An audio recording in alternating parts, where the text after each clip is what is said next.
Very good afternoon. Namaste and salam. We are today celebrating International Human Rights Day اور اس حوالے سے آج جو ہمارا تھیم ہے آج کے دن کے حوالے سے کہ Sindh stands for human rights and inclusive recovery. مجھے خوشی یہ بھی ہے کہ آج 10 دسمبر جب ہم سیلیبریٹ کرتے ہیں ساری دنیا میں، اور آج کے دن اقوام متحدہ میں جو universal declaration of human rights جس کو ہم بائبل آف رائٹس کہتے ہیں وہ آیا تھا، اور اس میں انسان کی عظمت، ریسپیکٹ اور ان کے جو بنیادی حقوق تھے اس کے حوالے سے ہم نے دیکھا کہ یہ آج سے جو سفر 1948 سے شروع ہوا اور آج تک ہم پاکستان میں انسانی حقوق کے حوالے سے یہ دن سیلیبریٹ کر رہے ہیں. اور آج میرے ساتھ جو پینل میں معزز مہمان ہیں ان میں سے مجھے بڑی خوشی ہے جس میں میڈم شہلہ رضا صاحبہ جس نے انسانی حقوق اور خواتین کے حقوق کے لیے کام کیا ہے، تو she is a minister for women development. Madam ہم آپ کو ویلکم کہتے ہیں. ویر جی کوہلی صاحب ہیومن رائٹس کے ایکٹیوسٹ بھی رہے ہیں اور وہ آج کل سی ایم کے special assistant on human rights ہیں. قاسم نوید صاحب سی ایم کے special assistant on persons with differential able bodied persons ہیں. میڈم انیس ہارون صاحبہ ہمارے مورالس استاد بھی ہیں اور وہ سابقہ national commission on human rights کی ممبر بھی ہیں. میرا نام اقبال ڈیتھو ہے اور میں بھی فارچونیٹلی آج کل پاکستان کی جو national commission on the rights of child ہے اس کا سندھ سے ممبر ہوں. پروگرام سے شروع کرنے سے پہلے میں یہ بتاؤں کہ 18ویں ترمیم جو سن 2010 میں آئی تھی اس کے مطابق human rights, labour rights, women rights, child rights, یہ سارے سبجیکٹس جو تھے یہ پراونشلی ڈیوالوڈ ہو گئے. اور اس کا مطلب یہ تھا کہ ان کے مطابق لاز بنانا، پالیسیز بنانا، پروگرامز بنانا، یہ سارے صوبائی سبجیکٹس ہوئے. اور مجھے اس میں کوئی کباہت نہیں ہے کہ سندھ وہ واحد صوبہ ہے جس نے 18ویں ترمیم کے بعد جتنے بھی لاز تھے وفاق کے لیول پہ انہوں نے نئے لاز بھی بنائے، ایڈاپٹ بھی کیے، اور اس میں انہوں نے سارے اسٹرکچرز بھی بنائے ہیں. تو آج کا پروگرام کا سیٹ اپ یہ ہے کہ ویسے تو بہت سے لاز ہیں، ہم نے 4 لاز کو آج کے دن کے حوالے سے فوکس کیا ہے کیونکہ اس میں انکلوسیو ریکوری بھی ہے اور سارے ہیومن رائٹس بھی ہیں. تو پہلا جو ہم نے لا فوکس کیا ہے جو ونربل گروپس ہیں جس میں بچے آتے ہیں، خواتین آتے ہیں، ایلڈرلی پیپل آتے ہیں، ڈسیبل جن کو ہم کہتے ہیں مگر میں کہتا ہوں وہ تو پرسنس وتھ ڈفرینٹ ایبلٹیز ہیں. تو آج ہم ان 4 قوانین کا احاطہ کریں گے اور ان کے جو بھی گورنمنٹ کے طرف سے ایفرٹس کی گئی ہیں سندھ حکومت سے اور جو چیلنجز ہیں اور جن لوگوں کے لیے لاز بنائے گئے ہیں ان کے لیے کیا ہے.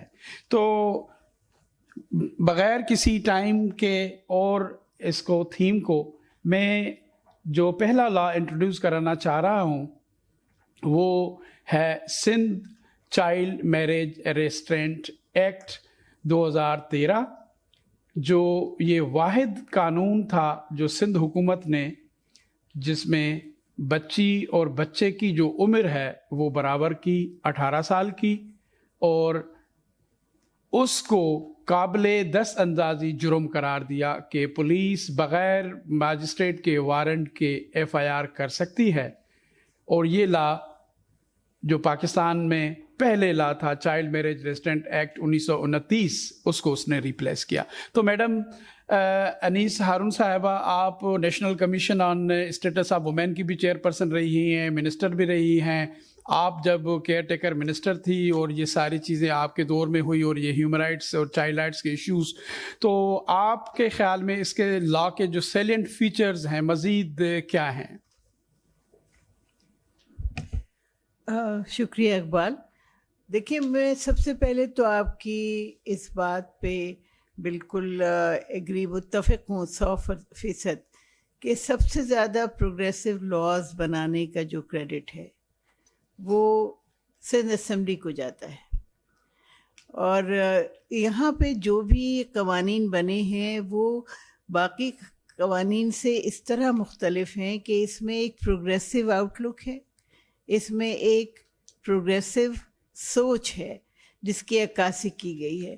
دیکھیں، اگر ہم نے یہ مان لیا ہے انٹرنیشنل لاء کے تحت، ہم نے کنونشن سائن کیے ہیں، کویننٹ سائن کیے ہیں کہ ہم 18 سال سے کم عمر جو ہیں وہ بچے ہیں اور 18 سال کی عمر جو ہے وہ بلوغت کا سال ہے. تو جب ہم نے چائلڈ میرج ریسٹرینٹ ایکٹ بنایا تو اس وقت بھی ہمارے ذہن میں یہ بات تھی کہ اس میں کانٹرڈکشن نہیں ہونا چاہیے کہ ایک طرف تو ہم مان رہے ہیں کہ 18 سال ہم نے کنونشنز بھی کیے ہیں، UN کی کویننٹس بھی کیے ہیں، اور یہاں آ کے ہم اس کو 15 سال 16 سال کر دیں، تو وہ سندھ اسمبلی نے نہیں کیا. بلکہ جس طرح پہلے یہ ایک نیشنل اسمبلی سے پاس ہوا تھا اور سینٹ سے پاس ہوا تھا اور نیشنل اسمبلی میں رک گیا تھا بل، تو اس کے بعد اس میں اختلافات ہوئے. ہم نے اس کو پورے اس کے ساتھ اڈاپٹ کیا کہ ہم 18 سال ہی رکھیں گے عمر، چاہے وہ لڑکے کی ہو لڑکی کی ہو. لیکن مسئلہ کہاں آ رہا ہے؟ مجھے لگتا ہے مسئلہ اس کے امپلیمنٹیشن میں آ رہا ہے. حالانکہ اگر ہم دیکھیں تو اس میں جو اسپیشل سرکمسٹانسز ہیں اس میں خاص طور پہ یہ کہا گیا ہے جو نان مسلم لڑکیاں ہیں یا لڑکے، ان کے حوالے سے ایک پروویژن موجود ہے. سندھ میں چونکہ ایک خاصی تعداد ہمارے ساتھ جو پاکستانی ہیں وہ نان مسلمس کی بھی ہے، جس میں ہندوز بھی ہیں، کرسچن بھی ہیں، پارسی بھی ہیں، سکھ بھی ہیں. لیکن ہندوز بہت بڑی تعداد میں ہمارے پاس نان مسلم ہمارے پاکستانی بھائی بہن ہیں. خاص طور پہ اگر ہم تھر کے حوالے سے بات کریں یا اس علاقوں کے حوالے سے بات کریں، ہمیں مسئلہ کہاں پیش آ رہا ہے؟ مسئلہ یہاں پیش آ رہا ہے کہ جو کم عمر بچیاں ہوتی ہیں ان کا ایبڈکشن ہوتا ہے یا ان کو لے جایا جاتا ہے کسی مولوی کے پاس. 2 مدرسے یہاں کے بہت مشہور ہیں، ان کو وہاں لے جایا جاتا ہے اور وہ کہتے ہیں جی یہ مسلمان ہو گئی ہیں، سرٹیفکیٹ دے دیتے ہیں. سوری میم، میں یہ کہہ رہا تھا کہ ہم ابھی کیونکہ جو پہلا فیز ہوگا ہمارا سوال کا وہ تھا کہ جو لا کے سیلینٹ فیچرز، جیسے آپ نے کہا کہ UNCRC ہو یا UN کا سیڈا ہو، اس کے ہماری کمپیٹیبلٹی ہے اس لا کی. ہاں بالکل. تو ہم چیلنجز میں اور امپلیمنٹیشن میں لاسٹ فیز میں آپ کے پاس آئیں گے کہ ایشوز کیا ہیں. تو جو اس لا کے کمپیریٹیولی جو چائلڈ میرج کا لا پاکستان میں ہے نافذ العمل، یا جو پنجاب میں جو وہ 16 سال ہے پنجاب، ہمیں وہی کہہ رہا تھا. تو اس لا کے جو سیلینٹ فیچرز ہیں اس کو ہم کیسے کمپیئر کر رہے ہیں دوسروں سے؟ دیکھیں، وہ جو دوسرے صوبوں میں ہیں وہ 16 سال ہے اور ہمارے پاس یہ 18 سال ہے. پھر اس کے ساتھ جو ہے اگر جو اس کو وائلیٹ کرتا ہے ان کے لیے بھی سزائیں اس میں موجود ہیں، اور ابھی ہم نے وہ سزا کچھ بڑھائی بھی ہے اور اس میں جرمانہ بھی ادا کرنا پڑتا ہے. مطلب ایسا نہیں ہے کہ نکاح خواہ پہ بھی بہت بڑی ذمہ داری عائد ہوتی ہے کہ وہ ایک سرٹیفکیٹ اٹیچ کرے کہ یہ بچے جو ہیں، یہ بچی جو ہے اور یہ لڑکا جو ہے، یہ خاص طور پہ لڑکی کے نکاح نامے پہ کہ یہ 18 سال کی ہے. تو دوسرے جگہ جو ہے ہم پروونسز میں دیکھتے ہیں تو وہاں اتنی پروگریسو لا نہیں ہے CMRA جتنا کہ سندھ میں موجود ہے. ٹھیک ہے میم، تھینک یو. اب ہم دوسرا جو ہمارا آج کا سوال ہے وہ ہے Sindh empowerment of persons with disabilities act 2018. اور ہم دیکھتے ہیں کہ یہ بھی 18ویں ترمیم کے بعد، اس سے پہلے سندھ میں ایک لا تھا جو ڈسیبلٹی پہ لا تھا، وہ 2014 تھا. وہ